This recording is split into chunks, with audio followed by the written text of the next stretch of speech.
Let's talk about Orlando Anderson. Mm-hmm. What was his reputation? He was a little gangster. He was a shooter.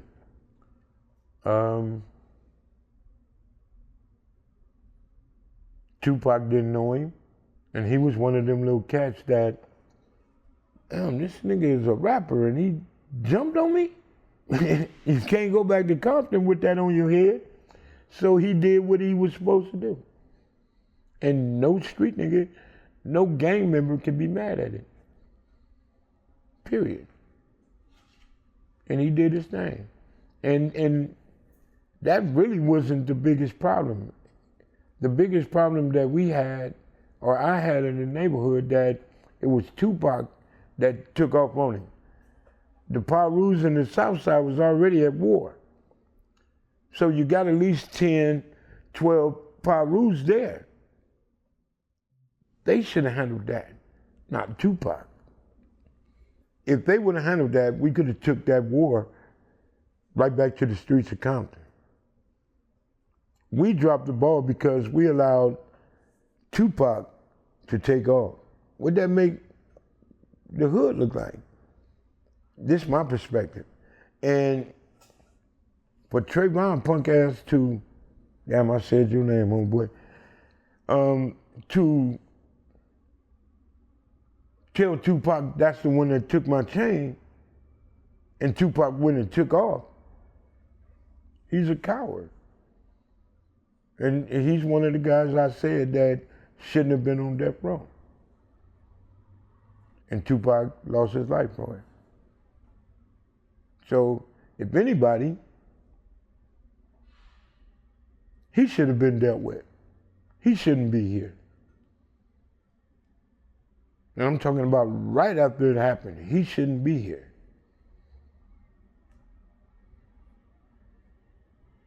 So there's no defense. You know, I didn't know Tupac was just going to take off like that. No, I wasn't there. But when I was told what happened, how the hell Tupac take off on him? Mind you, and I keep saying it, Tupac has never laid eyes on Orlando. He had no clue about what a Crip in Compton was or looked like.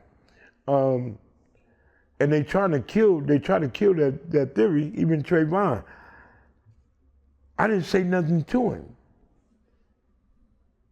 How could you not say nothing to him and Tupac just went and took off on a random person? He looked up and knew it was Orlando that tried to take your chain. Trevon should have went and handled his business. And the outcome would have been totally different. Totally different.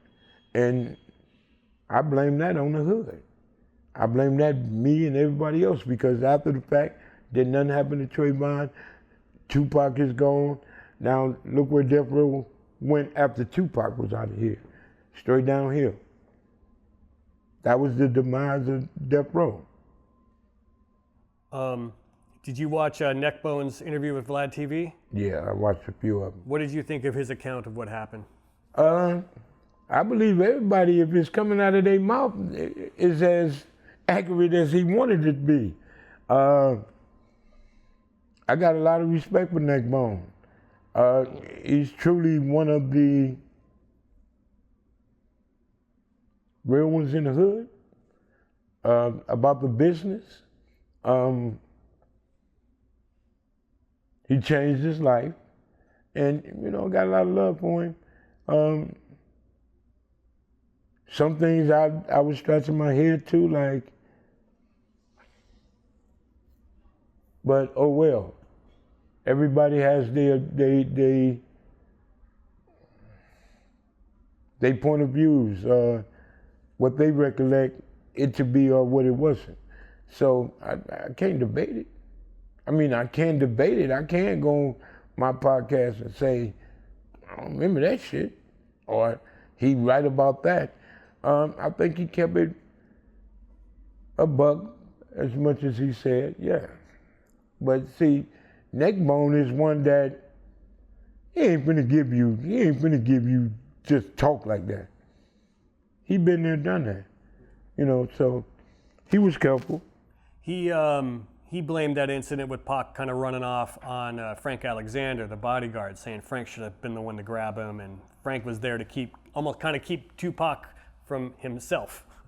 Frank Alexander did not know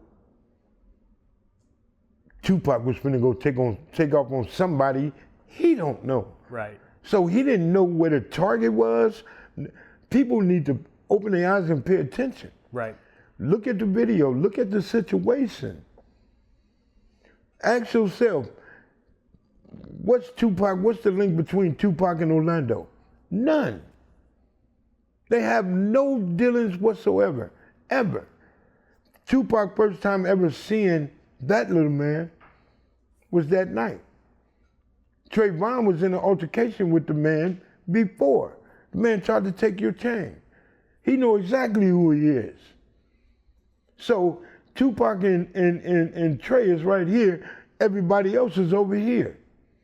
All of a sudden, he just take off on Orlando.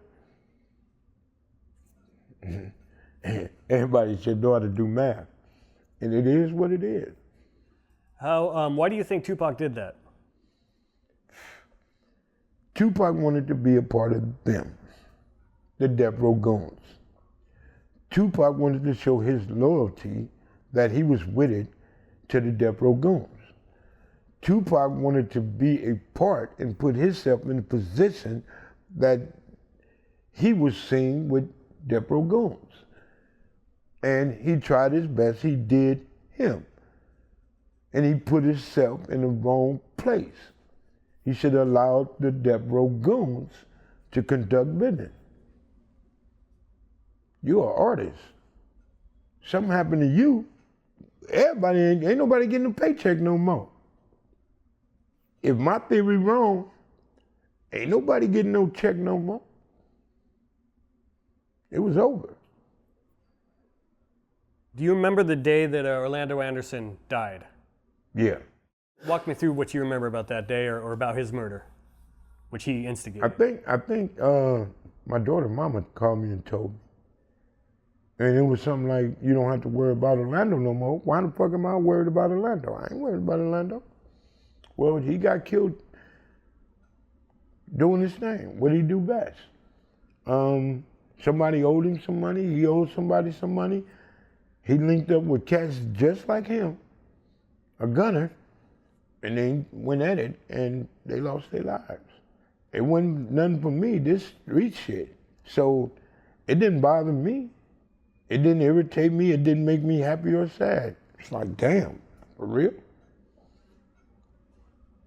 It's Compton. The Stones, the corner pocket Crips that he got into it with, Jerry and their uncle and nephew. Did you know anything about their reputation? They was with it. You don't have to be a Piru to be gangster. It was some real cats in Compton that conduct business.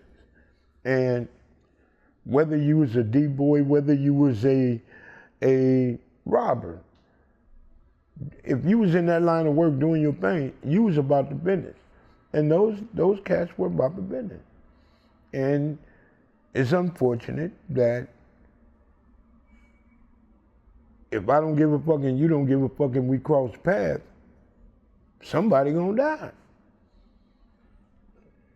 Right. In our world, part of life. So with an unstoppable force meets an immovable object. Shit gonna happen. Shit gonna happen. And it did. Orlando was definitely one of the youngest, but looked upon as a rider. For real, I'll take your life, I'm woo-woo. That sounds crazy to say, I'm gonna give him his props, but I lived that life. I knew exactly the lifestyle he was living. I can't down him for it. Now I'm a hypocrite if I do that. But looking at it from that perspective, he was a rider. Looking at it on the other side of the fence, like I see it now, we was stupid. And we was taking life for nothing. And he met his demise, living the way he was looked upon.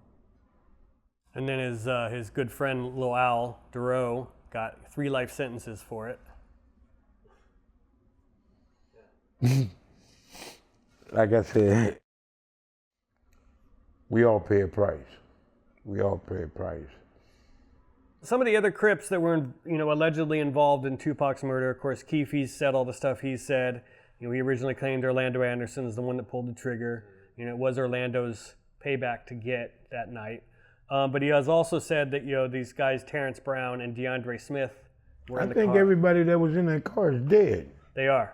And that's why Keefy D went on the rant he did. Because all these guys, he the only one left. So, the one that was sitting behind the driver, DeAndre Smith, the big guy. He chose not to get the gun and do whatever.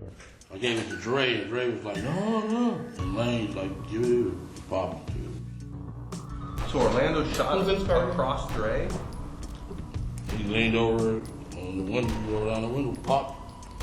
So, from what Keefy D said, allegedly, he passed it to Orlando. Orlando reached over him and did what he had to do. Keefy D should have never said nothing. You brought up Dre Smith saying, no, not me, I'm not going to be the one to shoot. What would be, from a street perspective in the gang, what would the reaction be to that? He shouldn't have never been in that car. He basically told Keefy D, I ain't cut like that, I ain't doing that. And he did respect that. And Orlando was one that said, fuck you, give it here. Who is supposed to actually win two anyway. So, in other words, like if Dre wasn't going to get down like that, he should have never gotten the Cadillac. Should have never been with them, period. He put himself in the wrong place. And he shouldn't have been there.